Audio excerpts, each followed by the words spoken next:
पंजाब के सरकारी अस्पतालों के सीसीटीवी कैमरे पंजाब सेफ सिटी अथॉरिटी से मुंसलिक करने का फैसला किया गया है।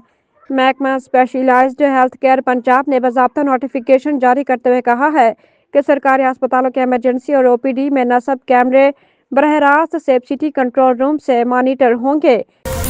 महकमा मौसमियात की रिपोर्ट के मुताबिक आज शाम और कल मंगल रात तक मरी में बर्फबारी और तूफानी हवाओं का इम्कान है।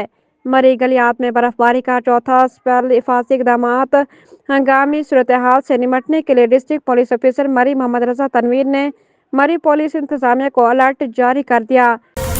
मुल्क के कई हिस्सों में सर्दी ने कई सालों के रिकॉर्ड तोड़ दिए। बर्फबारी और बारिश बरसाने वाला ताकतवर सिस्टम आज दाखिल होगा। पाकिस्तान भर में सर्दी की शदीद तरीन लहर जारी है और कई इलाकों में जमा देने वाली सर्दी ने मामूलात ज़िंदगी दरहम बरहम कर दिए और कई सालों के रिकॉर्ड टूट गए हैं। बलाई इलाकों में दर्जा हरारत नुक्ता इंजमाद से भी कई दर्जे नीचे गिर चुका है। डीआई खान की शादी की तकरीब में खुदकश हमले की सीसीटीवी फुटेज मंजर आम पर आ गई। डीआई खान में शादी की तकरीब के दौरान होने वाले खुदकश हमले की सीसीटीवी फुटेज सामने आ गई है। खुदकश बमबार अफगानी निकला। खुदकश बमबार की शनाख्त 21 साल अब्दुल रहमान नामी शख्स से हुई जो अफगान दहशतगर्द है।